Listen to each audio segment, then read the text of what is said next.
And I'm just here with Christopher and Alegria Garcia, who've given a great performance. And later on this afternoon, we're going to do our second one at Pebble Hill.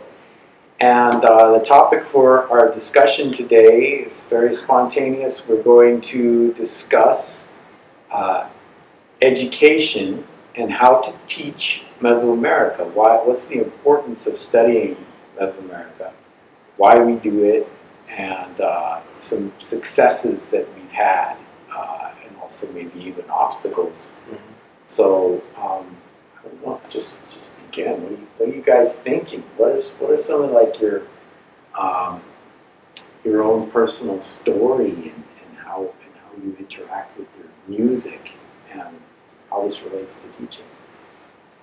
Well, I know for sure.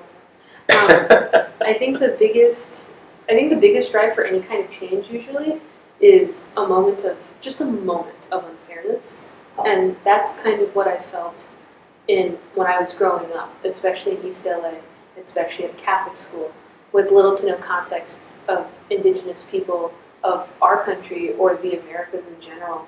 And it was incredibly frustrating because I would ask questions and my teachers would say the same two things. One, it's not in the curriculum, so you don't need to worry about that.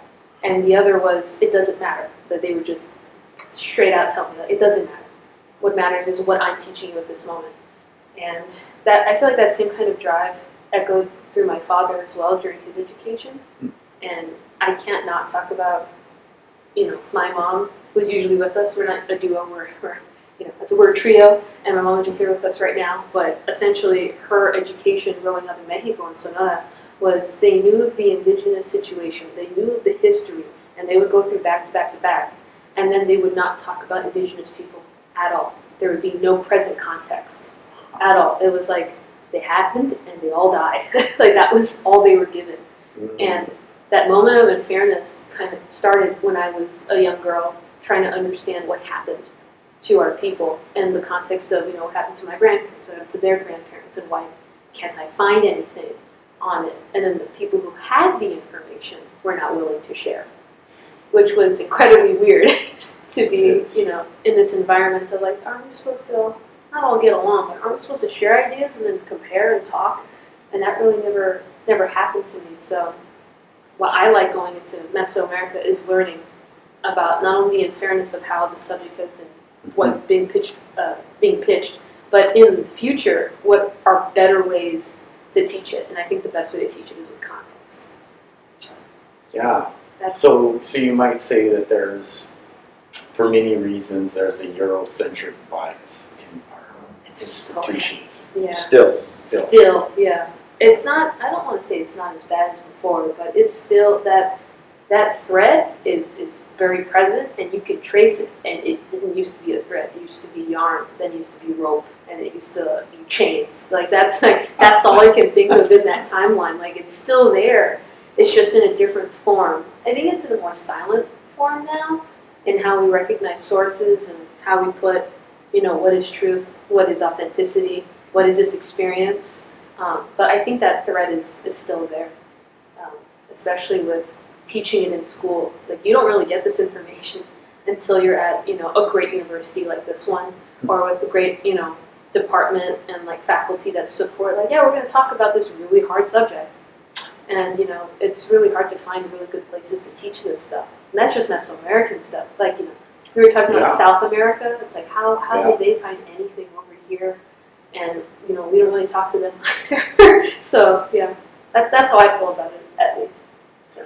When I was in high school, I was allowed to go to a junior college, and what I studied in the 10th grade.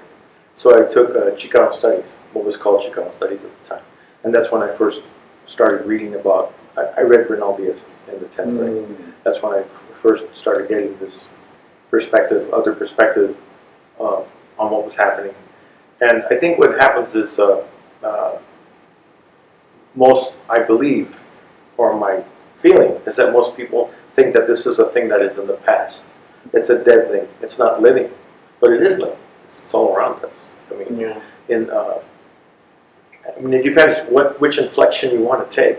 Just in food in the United States, I mean, the food people eat is you know, the That's food from the right. Americas. That's right. You know, is In all Europe, too. is in, you know, the what is known as the Columbian Exchange, what was brought from the New World to the quote unquote Old World, and the Old World to the New World. It's actually in our daily lives. It's not the whole thing that we're doing is we're just one facet of people who play these instruments, and we just want to share that. It's not behind a museum case, Mm. you know, that's dusty. It's Because there sad. are instruments from other cultures that are this old, but they're not played. Mm. They're in museums. They don't play them anymore. Like the only drum that goes back as far as this drum that is still played today, once a year, is Chinese New Year. That drum is the drum, but like what we now know is like African drums, djembes, and dunduns. Those are only like 400 years old. Interesting. And instruments from India, depending what part of the country you're from, whether it's the north or the south. I mean, some say it goes back, you know, 3,000-4,000 years. Some, I mean, it might go back that far, but the way the drum exists now has only been the way it exists now for like 400 years. But even though they can trace it, like an example, the Chinese pipa,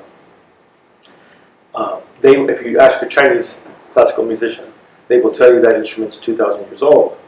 But because I play with Japanese classical musicians, I found out that from the Silk Road, the one thing that they added was they added additional frets onto the pipa. So it changed the pipa. Mm. So it's like the vihuela became the guitar. Oh, okay. So it's the same thing. So when they say it's 2,000 years old, it is, the original instrument is 2,000 years old, but it only changed in the last 400 years. Yeah. So the instrument they play now is not the instrument they played 2,000 years ago. So once again, the colonial encounter actually shaped the way these instruments are. Right. Well, they took from. Well, that's what's interesting about these instruments is that, like the large vertical ceremonial drum, the tlapa. If you look at the original images, there's no pegs to tie the head to the drum, and there's no nails. They had copper, but they didn't use nails.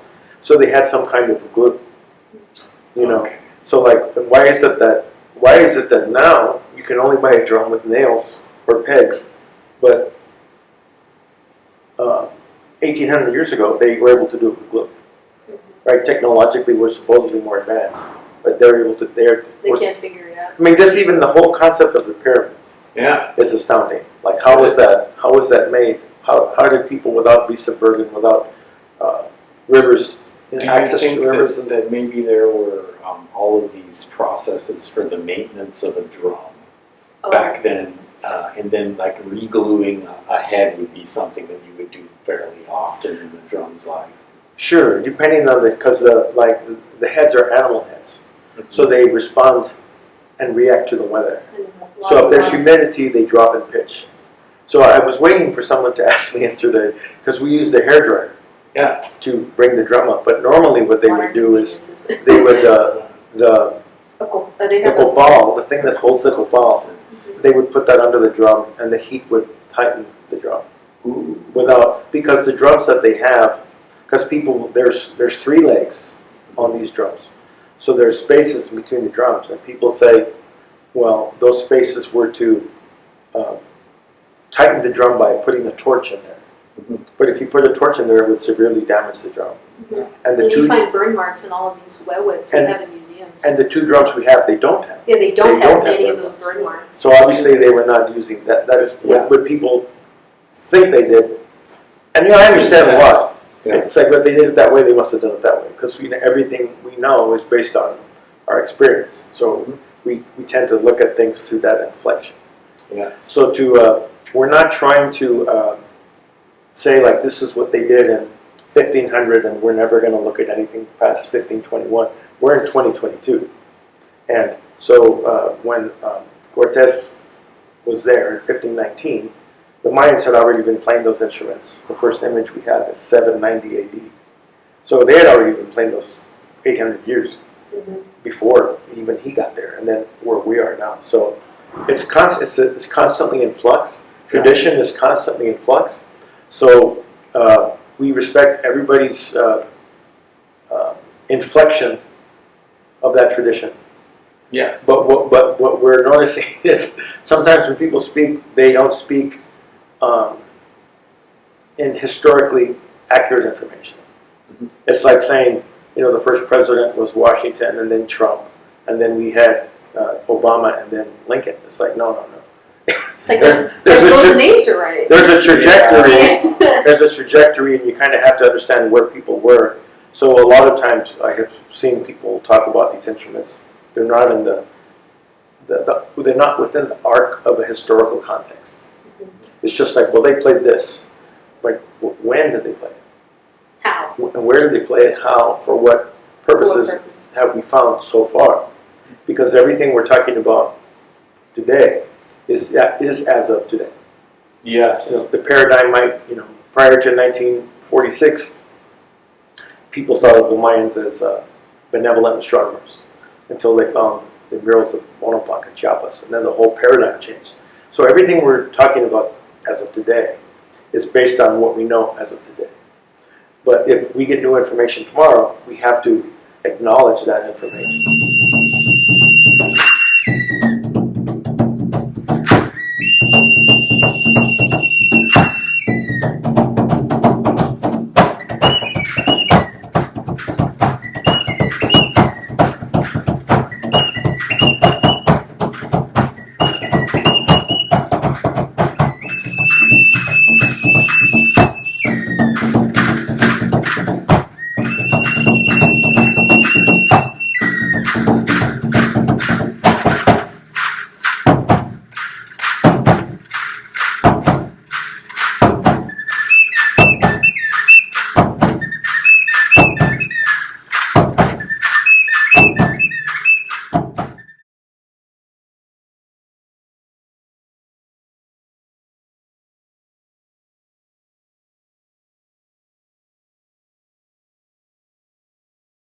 Publishing dates, or how the codices are. Yeah, they were written in the 16th century, Mm-hmm. but they were found and published in the 1800s. And then you're kind of like, so. Yeah, the one exception, well, one of the notable exceptions Mhm. is the Codex Mendoza, because Right. that was in circulation throughout the colonial era. People have been aware of it pretty much ever since it was Yeah, composed. weird. And that was the really one of the ones that sticks out besides La Matrícula de Tributos. Right. Yeah, that's another one too that the Spaniards actually commissioned, right? But okay, so we have this idea. It's problematic that people paint the past in broad strokes, Mhm. and they mix up things. They put them in the wrong order, and there's a problem always in history called presentism, right? That we're judging the past Right. based on what we know now. So you guys are kind of speaking to that. How do we get past presentism? How do we help students maybe put their mind in another place, or be open to another worldview, essentially? I think it has to do, I think they need to, context needs to be articulated so that they understand where things were happening, when it was happening, so that it relates to them, so they understand. Because most people are only interested in what's affecting them, Yes. as opposed to, like, to me, it's not what, it's never been about, I mean, what we know is important, but what we know is so small compared to what we do with what we know. Yes. Because there's a lot of people that know, there's a lot of information out there, people have a lot of access to information, but it's the whole thing about, you can read 10,000 books on cooking, or you can cook 10,000 meals. Or you can read 5,000 books on cooking and cook 5,000 meals and have that. You have the academic and you have the practical, right? So they come together as opposed to one over the other. Because now there are quote-unquote academics who are academics, right? There are archaeologists who have never stepped foot on an archaeological site, right? And then the other one is the people who are taking the archaeologists to the digs who have never read a book, right? Yes. So there's this whole, so the main, So one of the things we stress is there's always people that know less than us, and there's always people that know more than us. Mm-hmm. And because we don't know who's who, you just have to be respectful of every opinion. Yes.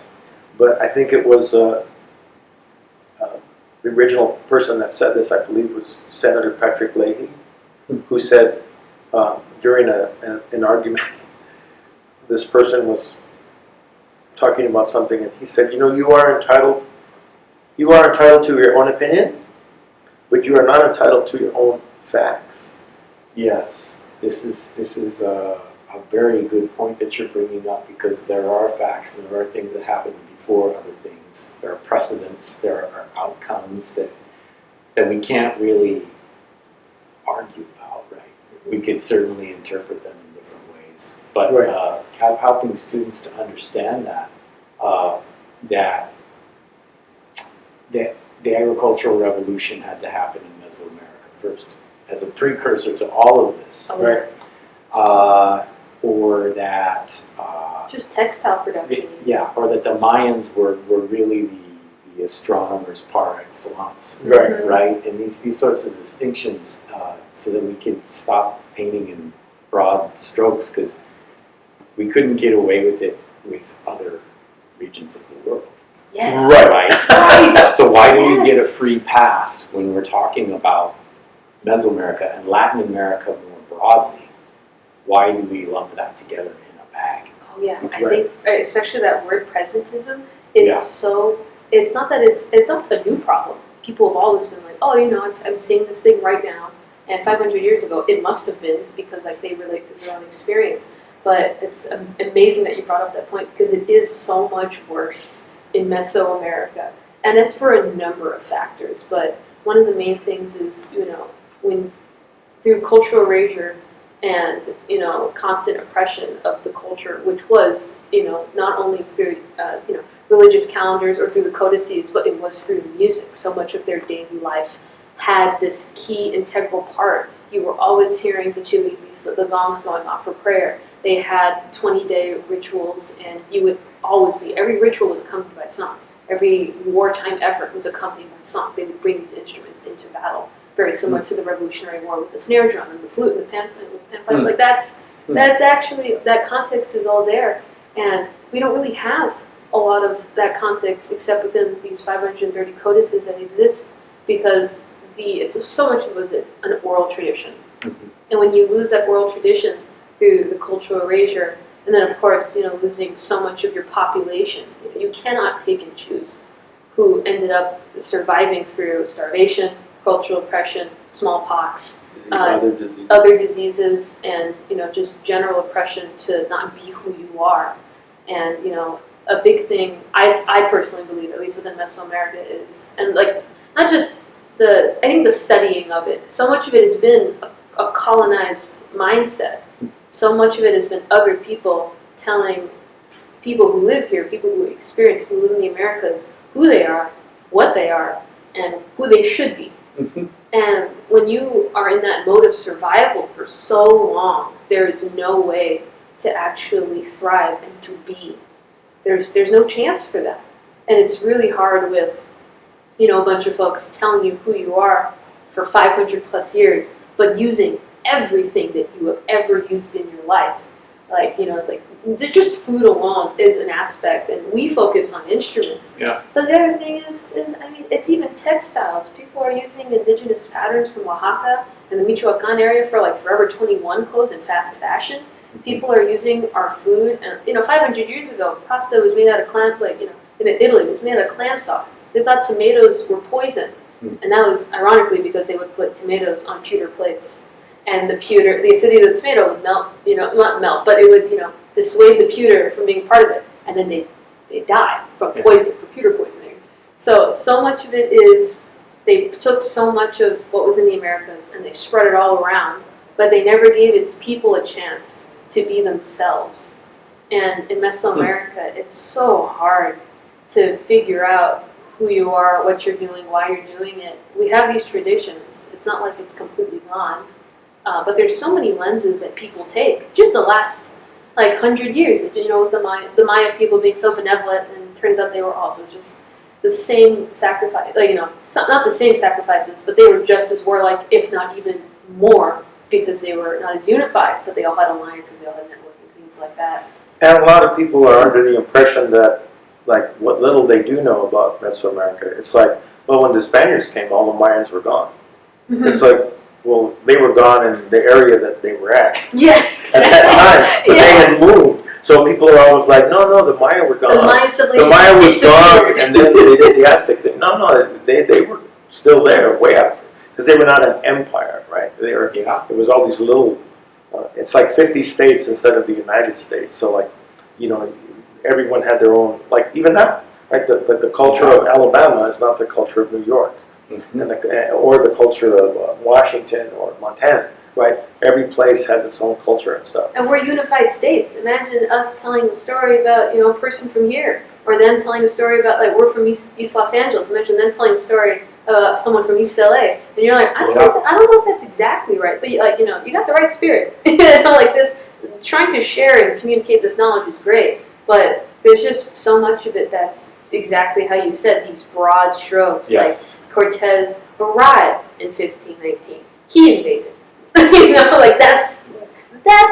I personally think that's a better way of describing it. It's true, although we still have a tendency to focus on individuals such as Cortez, and we get stuck in the sort of great man mode of telling history. The right? romanticization. Yeah, las figuras ilustres, right? Hombres ilustres, like, well, that's not helpful at all, because you make people figureheads of what was much more complex. Right, interactions. overgeneralizing. Yeah, and all the members of the Spaniard company, and then everyone that they interacted with. And that's incredibly complex. Mm-hmm. But when you have a short amount of time, in like one semester, it's very difficult to escape Yes. the gravitational pull of these figures. And the story, like, it's not just, it's not just, they came, they went, they conquered, and then they all died. Like, that's how it's been discussed. I don't want to say it's like just an understatement,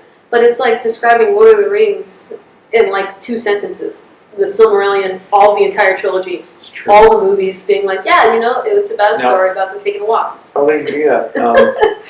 If we can go back to something you said a few minutes ago about not letting Mesoamericans be themselves. There's a Peruvian academic, Aníbal Quijano, and he writes essentially, I'm paraphrasing, but that Latin America sees itself as a reflection of Europe in a sense, but the mirror is distorted, and it reflects back a distorted image. And he says, in several ways, we do identify with Europe, but we're also very different. And so he's trying to explain what these differences are. So It's so hard. it's so hard. So in what ways is Mesoamerica and Latin America more broadly? In what ways is it European? In what ways is it not?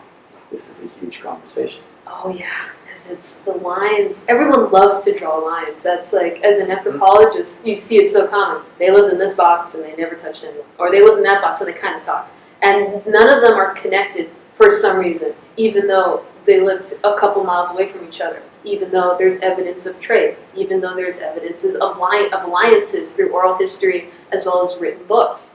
And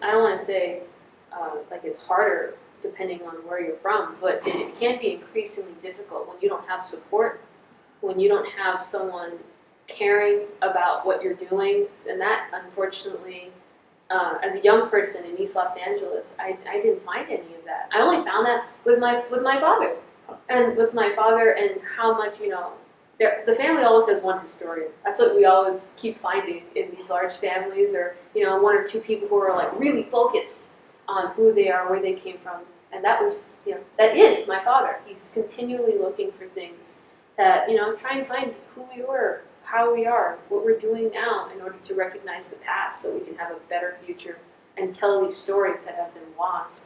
But I think the best way to describe it is that we cannot just live in the past.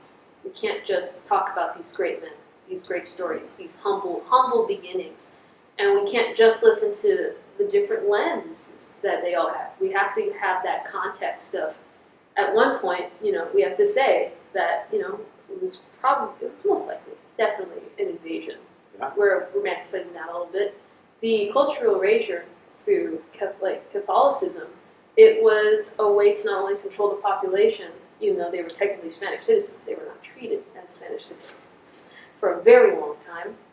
And then, the independence movement happened. And then there was this obsession with European ways of thought and thinking and applying it to the indigenous population, saying, no, we are actually this instead. And then we're kind of riding the tailcoats of that last conversation, talking about, well, no, they are their own people.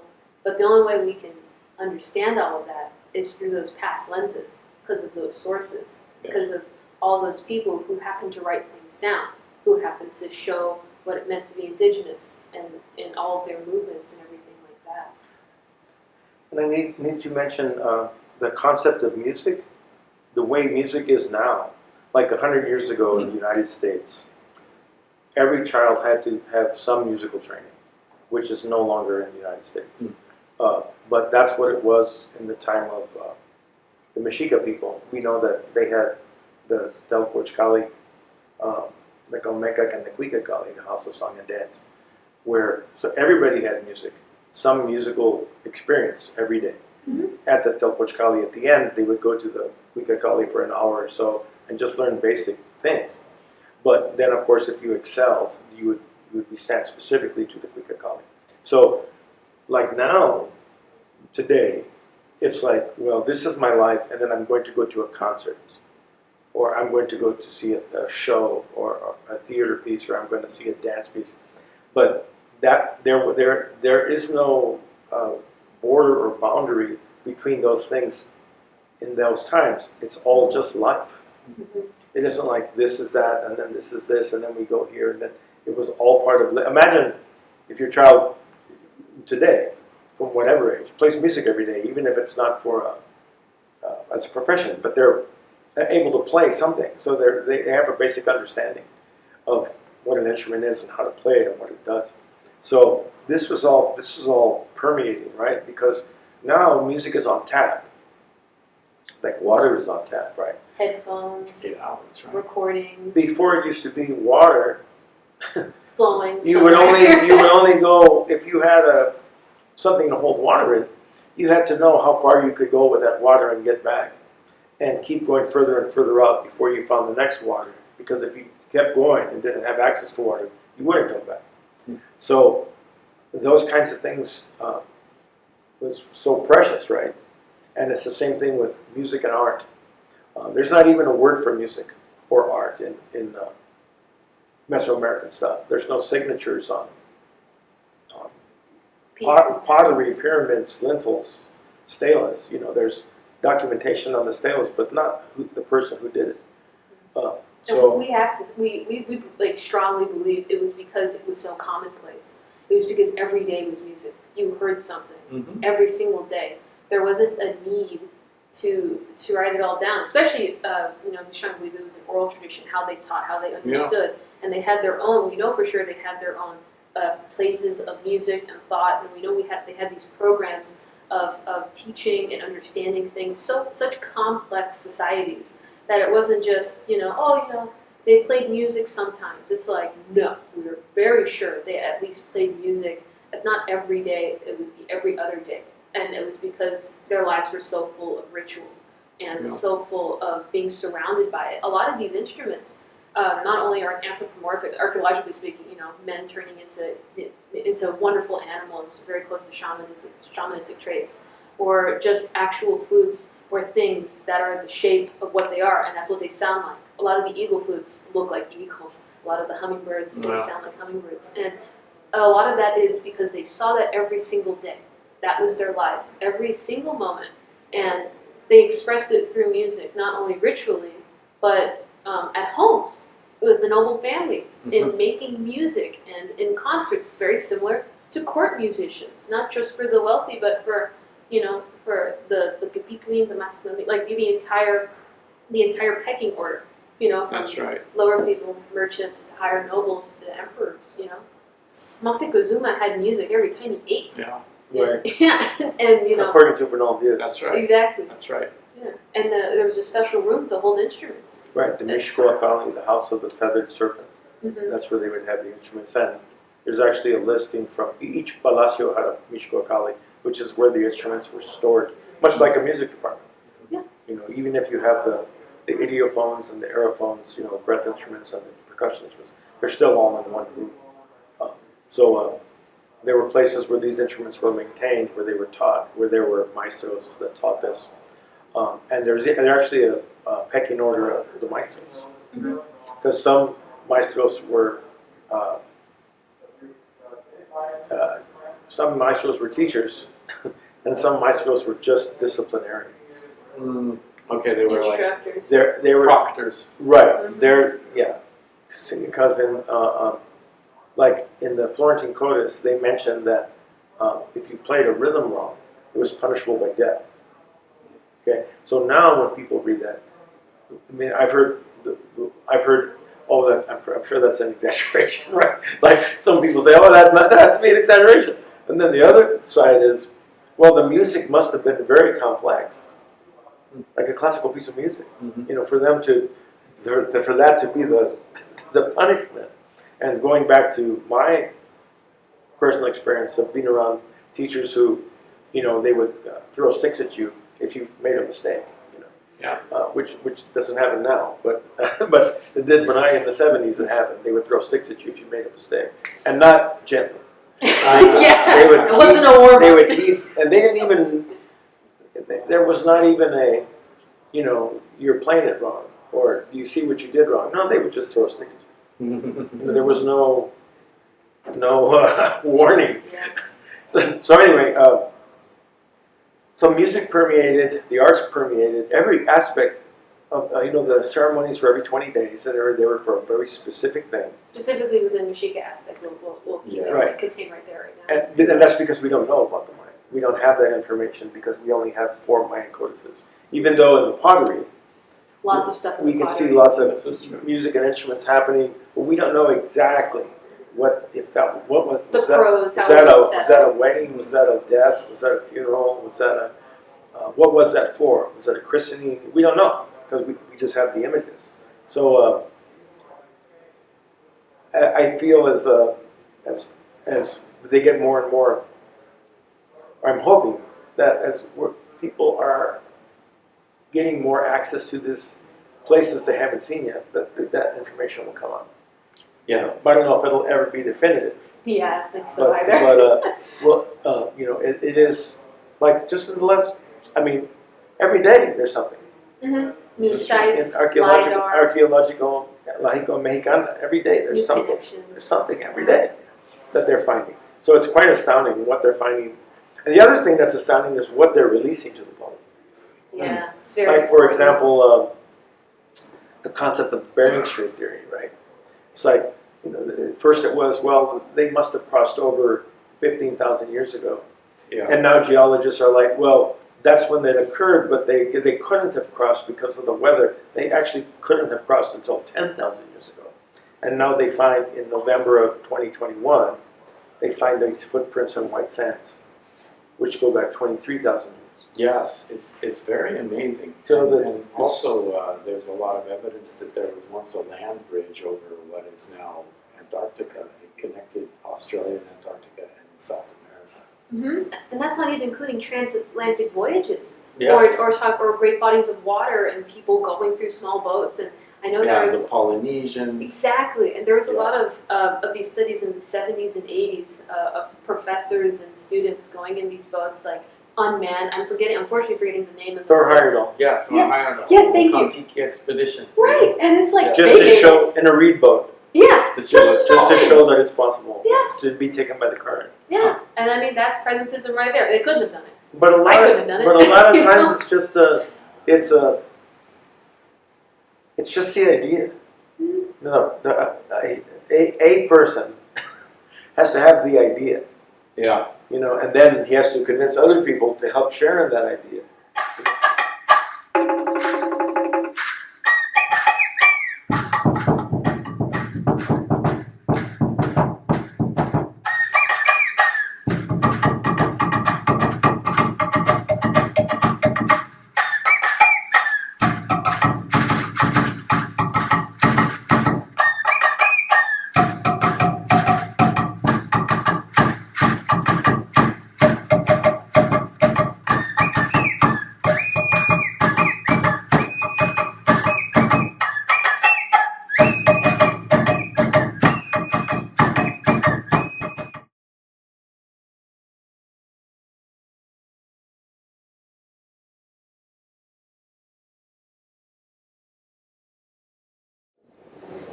For us, music was that gateway. That was our concept. Him as a musician, I'm daughter of a musician, his family as well. My mother as well practiced in the arts, not only musically, but through literature.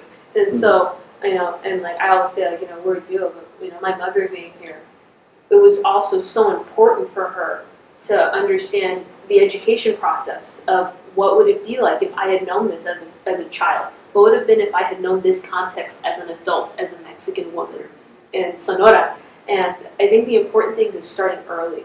Having that conversation early. It's a hard topic, and that's why we need to talk about it first. Because if we start so later, people, there's like, fear of missing out. I know that's like a big thing, but it's really true when you're talking about a history so complicated. And I think it's a hard story to tell. It's a really hard story to tell, and it has waves and years of oppression and slavery, and then pushing things forward has been so hard, but it has to be at the beginning. It really has to be in elementary, middle, high school. That's the context. Like, AP US history is fantastic. AP European history is fantastic. And like, having kids exposed to that is really great. We expose people, children, everyone, we expose them to music. And that's how we open that conversation. But that conversation needs to be a thing people are willing to talk about at an early age. There are children's books doing it now. There are coloring books that happen. There are children's documentaries. There are TV shows. Like it's the world is so different from when I was a child in the 90s. And so many people are willing to talk about it now. It's just a way to reach that subject. So I think it should be early on. Well, and for the educators, I mean, every educator I know is so overwhelmed. Yeah. With just like doing what they have to do in order to do what they're trying to do to teach how they're trying to teach. So there has to be a willingness for that educator to make a moment, because there is no time, there never has been time, there never will be time. You have to make it. You have to make the time, and that's something that we're also we are also busy trying to do what we're doing. Yeah. Whether it's research or performing or traveling or reading, or there's just so many things going on that when somebody like you could be it's that walking through a beautiful garden with 5 people that you've been in a million times, that every time you go you love that garden, and you can and you'll say, oh, did you notice this or did you notice that, or not say anything, and one of those 5 people is that garden will resonate with them, and the other 4 are like just wanting to go to the next thing. That's fine. Because That's totally fine. there's very few people are here. Everybody's either ready to go to the next thing or talking about where they just came from. But very few people are in the present, and that's the one. People talk about mindfulness, but this is to play music. You have to be in the moment at the moment, every moment. And music only exists when it's played. And that's it doesn't. I mean, a piece of paper with music on it is not a piece. It's not music. Yes. It's a shadow of music. So this has been so much the Mesoamerican, like it's such a shadow of itself.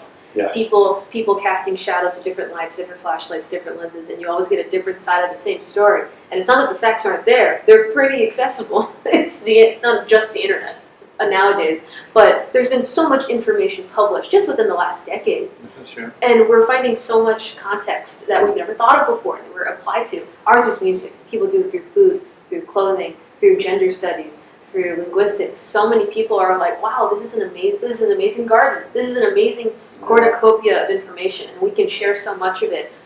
But it starts with people being willing and making the time and knowing their resources as well. Every person is a resource. It's so important because we always forget that. Archaeologists don't talk to the linguistics people. Ethnographers don't talk to the ethnomusicologists. So many holes can be filled if we really just talk to one another.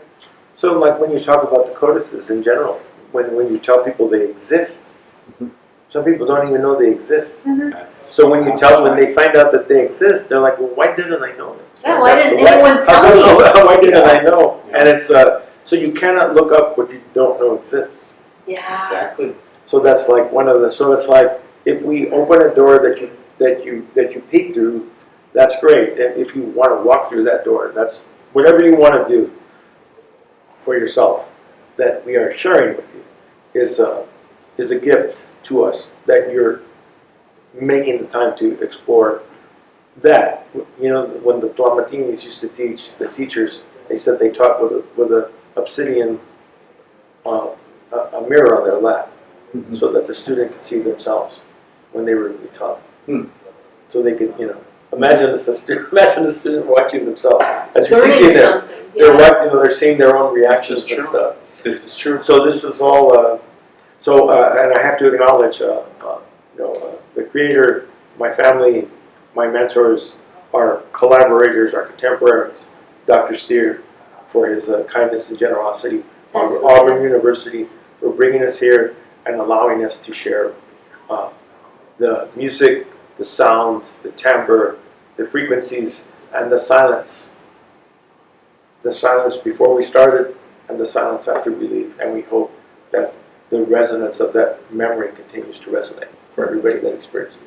Absolutely. Folks like you are the reason why we do this, because you're giving us a chance for not only exposure, but you're sitting there listening. It's so hard to just have a moment where everyone can just sit and talk and listen and be part of something. Yes. So we deeply appreciate this. And this has been so amazing being here. I've never been here before.